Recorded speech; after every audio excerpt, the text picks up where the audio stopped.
Hello, colleagues and students. Today is Wednesday, February 23rd. I'm greeting you from my office to bring to you my weekly message for today. Let me start off by saying hello. I hope you're doing well as we move toward the end of February and enjoy this little spate of chillier weather. But I do want to take an opportunity, as I do from time to time, to bring in guests who might help illuminate a particular issue that we may be talking about or an event or so forth. And so today I just looked right down the hall and I invited Dr. Stephanie Coleman to join me. As you all know, Dr. Coleman is our current Dean of Students, but will also assume July 1 a broader set of responsibilities as Vice President for Student Affairs. And in that role, though, she's going to have broad responsibility for the student experience outside of the classroom, but she also has another role here at Nevada State, and one that I'm quite intrigued with because I learned about this group and wanted to hear more about it. She's here today in her capacity as the president of the Black Faculty and Staff Alliance, and I wanted to talk to her a little bit about this. Tell me about this group and how it originated, Stephanie. So it actually started in 2019, and the college was selected to participate in a photo shoot with Urban Voice magazine. And what was interesting, we did not know each other. Wow. So Keisha Hollingsworth, who is the director of Student Support Services, she knew Burnham, but she was amazed that Shartria had been on campus for at least a year. And then of course I arrived in June. So the four of us together just talking and hearing each other's experiences, it just kind of dawned on us like, well, who else is here? Who else is having those type of experiences of being the only in their department or the only in the building? So from there we decided, hey, let's pull us all together and listen and learn about each other's experiences. So at that time, it was really about building a community, a sense of belonging with one another. And I believe the number at that time in 2019 was 19 or 20 full-time Black employees on campus. At this time, we now have 38. Wow. So the membership has grown. But of course, after 2019, COVID. So the group actually went on a little hiatus, was pushed on the back burner, but the racial reckoning in the country come May, June, July brought us back together as a check-in. How are you doing? You know, what does your space look like? How can we support? You know, do you need any assistance, you know, from any of the groups? So it was really supporting one another in that difficult time. But I think collectively now we've set on our constitution and our bylaws that we are a resource. We are a resource for community, for advocacy, for advancement. And for our students, we want to be that presence. We want our students to see that, hey, you know, there are other people on this campus that look like you, and we're professionals, and we're here to help you. Wow, that's pretty powerful. So I heard three groups that you all are, three primary missions. One is obviously support for folks whose experiences are similar to ours as being Black employees at this institution. But secondly, also to be a support and mentor model, whatever word we want to use, for our students who can see that, yes, there are folks who look like you, who have similar lived experiences, who value you. But I also heard this intentionality around the community as beginning to amplify the fact that, we're here at Nevada State and that we are intentional in doing that outreach. We are very excited. So this Friday is actually our first quarterly meeting of the year. And what we have on the agenda is talking about adopting a high school in North Las Vegas. Jumping in on some of those key, you know, health issues in our community, diabetes, hypertension, breast cancer awareness. You know, how can we make our presence known that, hey, we're here to help and support, and we want to be seen in the community as individuals that we recognize that these are some challenges in our community. Let's put some of our working knowledge and some of our bodies into, you know, finding some solutions for that community. I love this, and one of the things I often talk about why I work at a college is because I love surrounding myself with people who are smarter than me.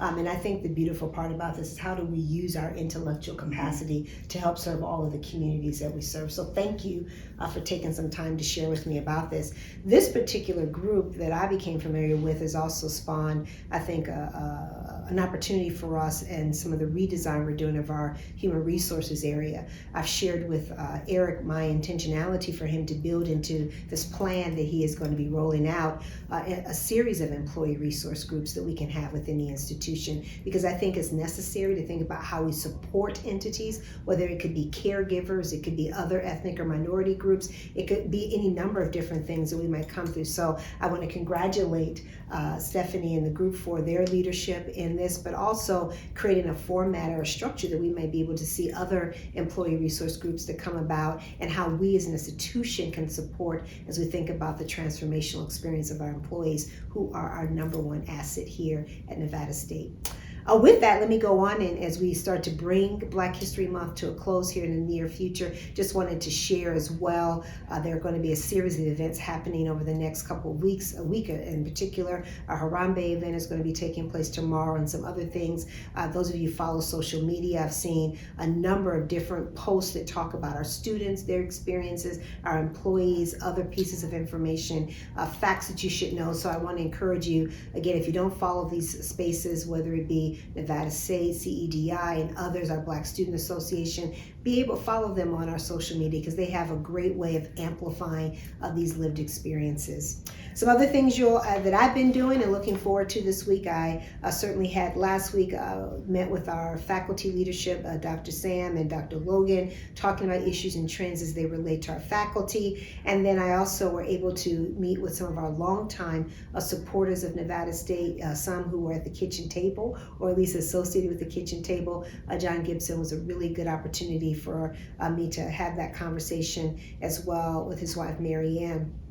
Some special Board of Regents meeting you may have seen, as well as described in our one of our local publications from the Indy. The Board of Regents for INCHI formally ended an outside investigation into a hostile workplace complaint lodged last year by our Chancellor Melody Rose against the two chairs of the regents, two top regents, they say. Excuse me. The move elevates those regents, Kathy McAdoo and Patrick Carter, back to their positions as chair and vice chair of the board for this year, after the pair temporarily stepped down from their leadership posts during the investigation. So that has taken place, so we'll be looking forward to seeing them in the chair and vice chair role as we prepare to host our quarterly Board of Regents meeting here at Nevada State next month. And I will continue to do some work to prepare our regents for that. We do have a couple of agenda items that will be taking place there. In addition to regular meetings I have scheduled this week, I believe, with Regents McAdoo and Regent Carter, Regent Boylan. I also had conversation with Regent Brooks last week. So looking forward to the work that goes in helping our regents be aware of Nevada State and the issues that are important to us, and more importantly, the decisions that need to be made in terms of good governance for Nevada State. Externally, I was able to present to the Joint Interim Legislative Education Committee, a long name, I do get that all correct, talking about some of our legislative agendas and giving them an insight into who Nevada State is and some of the issues and trends that are important to us at this time. As we are starting to see this gradual reopening around us, I want to continue to emphasize to you a commitment around COVID precautions, thinking about that both in terms of on campus, but when you're out and about. I had a conversation even just yesterday with my own son about this, as we are thinking about how we navigate public spaces and those things that work with that. So I'm hopeful that you're doing the same thing and being thoughtful of our colleagues and our friends and family around their needs and interests here.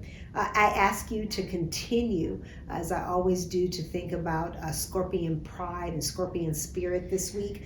Drop me a message and let me know where you see in that being manifest. I love walking through the campus and doing that, and seeing students, whether it be in their gear from time to time, seeing our employees talking about the various issues. How do you define Scorpion Pride, and where do you see it? Let me know. I'll be curious to share some of those stories and responses with you all.